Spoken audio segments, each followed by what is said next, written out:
disso aí, se você quiser falar um pouquinho como foi o seu começo ali na entrada da arte ali, desde a adolescência, que você chegou ali e disse bem assim: "Caramba, eu comecei fazendo assim, assim, assado". Como eu falei na estante, vou tentar resumir, né, que aí já que só de arte eu tenho mais de 19 anos de estrada, 19 anos. Comecei com 10 anos, minha gente. 10 anos eu digo assim, eu marco que eu peguei no microfone e cantei, junto com a minha irmã, sabe, na igreja. Mas a gente sempre foi artista, né. Já desde guriazinha pequenininha, eu lembro de muito cedo, eu acho que até antes disso, talvez, mas eu acho que não, acho que o primeiro marco foi esse mesmo, na igreja. Tem uma história muito engraçada que eu sempre falo, foi a primeira vez que eu e Luana fomos cantar, aí a gente chegou, era no CD de um playback, assim, sabe, de uma cantora chamada Esther. E aí nós 2 assim: "Pai nosso que estás no céu". E aí o CD arranhou, menino, o CD parou, na verdade. A gente só olhou assim uma pra cara da outra, santifica, continuou a cantar, mesmo com o CD parado, a igreja toda: "Oh, glória!". E desde então a gente nunca mais parou, sabe. Nesse período aí eu fui até os meus 16 anos, com 16 anos eu decidi que eu não queria mais fazer parte de uma igreja evangélica, decidi sair. E aí com 17 eu acabei entrando numa banda de rock, de hardcore. É, Brasil, vocês estão por fora dessa nega, viu. Entrei numa banda de rock chamada Anônimos, mas os cara não queria nada com nada e eu queria ganhar dinheiro, né, queria me desenvolver. Já Viver era da arte, né. já era correria já, porque eu trabalhava viajando todos os interiores daqui de Sergipe, mesmo de menor, eu viajava para vender óculos. E aí, quando eu chegava em Lagarto, a gente ia fazer rock. Mas aí, enfim, eu vi que não ia ter futuro, aí já lancei já rápido, assim, meu projeto de barzinho. Já que eu já estava meio que assim, ficando conhecida, e pedi a oportunidade para cantar no sarau da cidade. Então uma vez por mês acontecia um sarau, que era o sarau da caixa d'água, e aí eu cantava nesse sarau, promovia meus shows de barzinho, né, junto com meu grandíssimo companheiro até hoje, né, um parceiro, de música incrível que é Camilo Santana. Um abração, Camilo, você é muito especial para mim, cara, faz muito parte da minha história, eu sempre falo muito bem onde quer que eu vá, porque foi uma pessoa, assim, que segurou minha mão, sabe. Tinha só 18 aninhos, começando a caminhar por mim mesma, morar sozinha já nessa época. E aí fiz alguns anos aí de barzinho, até que fui não só de barzinho, nessa época foi que começou a minha trincheira. Tem um período muito interessante que nessa época eu estava muito, assim, fazendo música já, meio que tentando me encontrar ali no o que que eu queria cantar, sabe. Eu cantava muito MPB, não sei o quê, mas eu queria cantar uma coisa que falasse da minha visceralidade, de quem eu era, né. Aí eu comecei a pesquisar, Camilo me trouxe muitos cantores, um cantor que eu amo até hoje chamado Sérgio Sampaio, canta uma música que é assim: "Lugar de poesia na calçada, lugar de quadra na exposição, lugar de música no rádio, o ator se vê no palco e na televisão, o peixe é no mar, lugar de samba enredo no asfalto". Enfim, ia por esses lugares, ia o rock and roll, né, sempre fez parte também das minhas características vocais, eh, e aí sempre foi essa mistura de samba, de voz de forrozeira, de forró de forró, enfim, tanta coisa.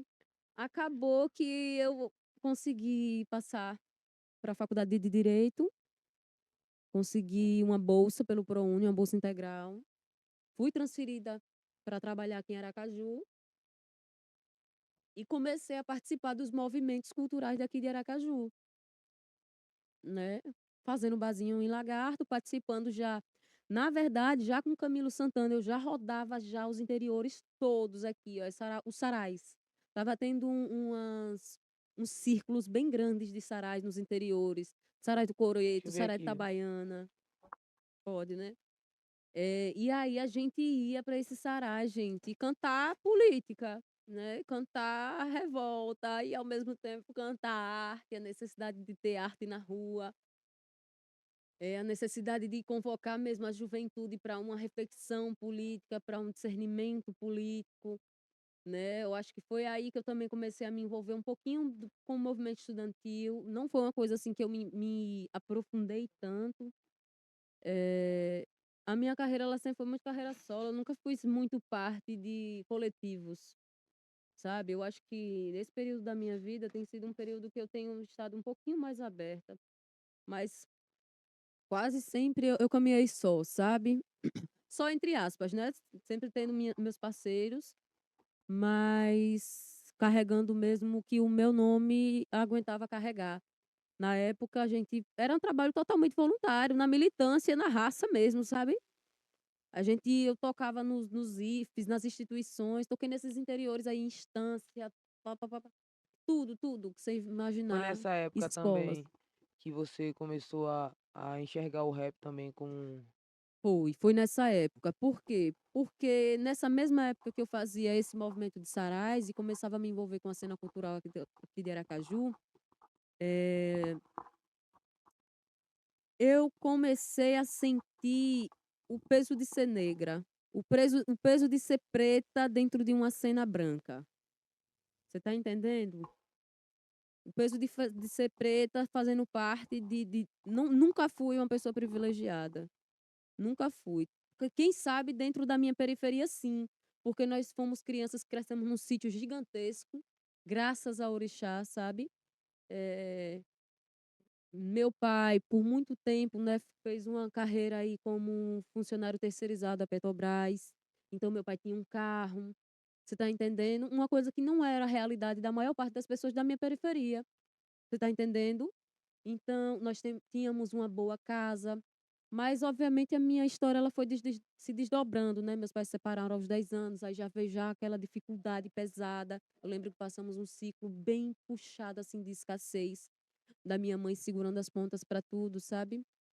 E enfim, eu estava falando de quê, amigo? A gente entrou nesse assunto?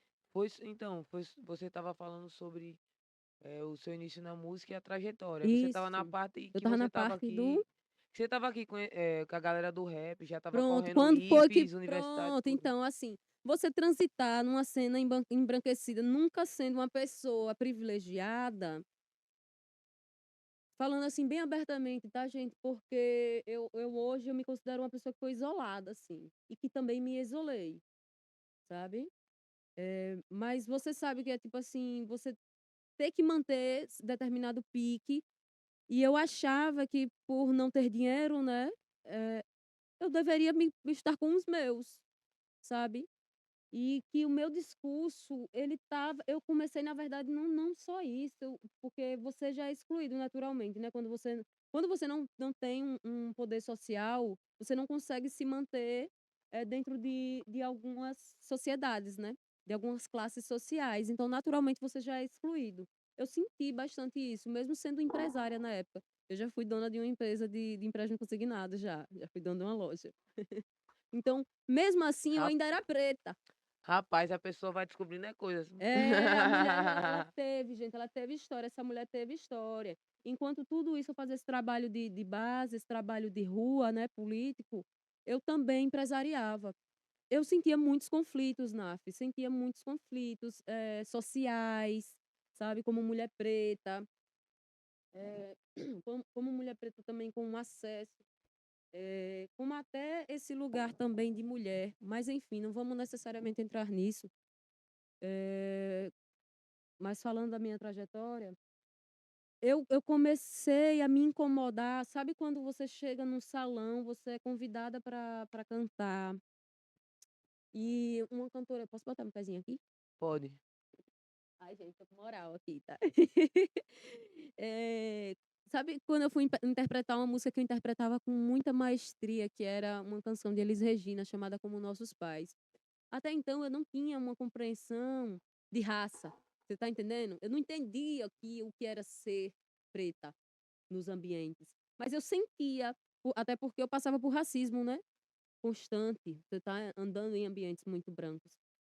E aí, meu ex-esposo na época, né, meu esposo da época, ele era muito fã de rap, era um paulista, o maior fã de Sabotagem que eu conheci na vida. Era um cara branco, mas ele morava na periferia de São Paulo também. Então, assim, uma pessoa que trouxe muito rap pra minha vida. Ele, com certeza, é muito responsável nesse lugar de eu voltar a olhar para o rap. Porque, na verdade, Naf, o rap ele entrou na minha vida, eu era adolescente ainda. Eu tinha ali meus 17 anos, ou meus 13 anos, meus primos já com 16, 17. E aí, botava aqueles DVD, tá ligado? Aqueles 99 clipes. Botava nossa, quando eu vi Chris Brown pela primeira vez, Que meus tinha olhos brilharam. esses DVDs, eles são famosos na periferia. Nossa, Essa nossa. junção aí de artistas, Michael Jackson, Michael Jackson, 50 Nelly, Cent. 50 Cent, eu peguei aquela nata ali toda. Snoop Dogg, virei fã de Snoop Dogg com a minha irmã, 50 Cent nem se fala. E as mulheres. Ali eu tive contato com Beyoncé, Ciara. Ciara, eu queria ser Ciara, cara. Eu sabia fazer aquela coreografia. As coreografias das Tá danças. ligado? O hip hop começou a entrar na minha vida ali. Eu comecei a entender que existia aquele universo. Só que era um universo que não era possível a mim. Até que na adolescência, com meus 15 anos, eu vi um grupo de rap, de street dance pela primeira vez.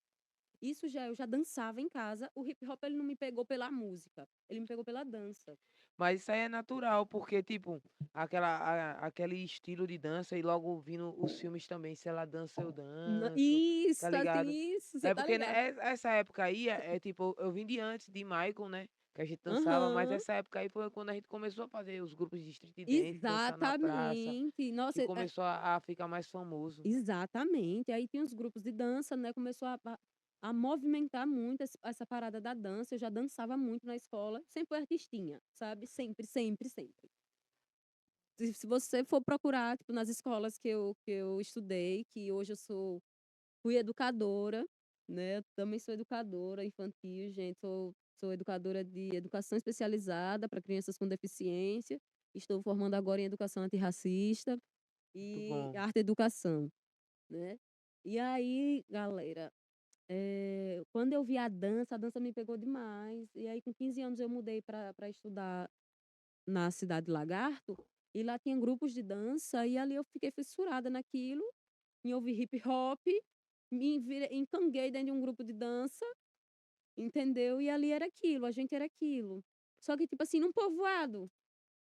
Eu- Quando eu voltava pro povoado, eu voltava para aquela vida, né? Pacata, de crente, que eu tinha que ser crente. Mas aí quando eu ia estudar, que eu ia pra cidade, eu tava lá junto com a galera do hip hop. Só que ali a gente não tinha um trabalho, que eu não sabia o que era o hip hop. Eu sabia o que era um grupo de street dance. Eu sabia o que era um DVD, o que era ser fã de um artista de rap. Eu não sabia o que era o movimento hip hop. E quando eu casei com esse rapaz, que ele começou a falar de sabotagem pra mim, começou a me apresentar a história do hip hop, eu disse, eu sei fazer isso. Eu tô fazendo isso, eu tô fazendo esse trabalho de base nos sarais. Eu só não tô rimando. E aí ele disse: "Vamos ver se você sabe rimar". Aí eu disse: "Agora, vamos". E aí a gente começou umas brincadeiras de freestyle. Aí eu não aguentei o rojão, né, não queria. Eu sou muito competitiva, eu sou ariana.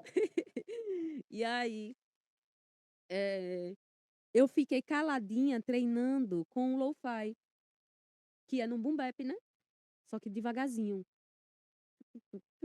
O lo-fi ele é um boom bap caseiro, né, Uma parada mais mais lenta, lenta. pá. Menina, e eu ali em casa, sozinha, e comecei a rimar, começou a sair freestyle, a fluir. Aí eu: "Espera aí, agora eu vou aumentar o nível, vou botar freestyle agora num beat de R&B". Comecei a rimar em cima de beat de R&B. Aí eu disse: "Mano, eu sei fazer isso aqui". Aí eu acabei me separando, né, desse rapaz. Foi muito, assim, muito importante pra mim. Sou muito grata, assim, por tudo, sabe, como tudo rolou. Me encorajou muito a me ver como compositora. E eu negava muito isso. Eu me negava de compositora. "Não, eu sou intérprete, eu sou cantora", sabe. E nunca botava pra fora as minhas próprias palavras, sabe? As palavras de quem eu sou, do que eu estou sentindo. E aí, a partir do que eu comecei a rimar, eu comecei a botar pra fora. Ah, não, antes de me separar, eu escrevi Escureça. Como Tons escuros. pois, tons escuros. Não é? Eu tô esquecendo a minha música. Mas enfim. É, Escureça tem uma história muito da hora, porque eu já era fã de Tyler, The Creator. Eu, Desculpa, não, eu gente. já ouvi falar esse nome, mas eu não sei quem é. Eu não sei quem é, acredita? Tyler. É porque eu gosto muito de alguns rappers gringos, sabe? Hoje em dia não tanto. Eu não consumo tanto quanto antes, sabe, Naf? É, eu acho que eu vou querer, Naf. Ai, gente, tô doentinha. Vou cantar amanhã. Eita, Vou cantar amanhã. Tô aqui tentando me resguardar. já deu certo. Vai Tá bater já. afinadíssima.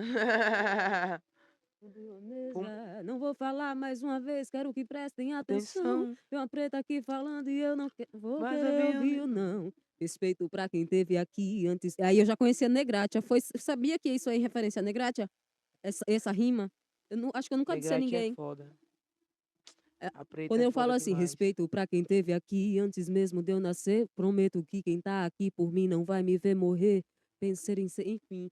Essa parte é em referência às mulheres pretas que vieram fazendo rap aqui antes, né? Pra eu poder estar fazendo hoje. E aí, homem,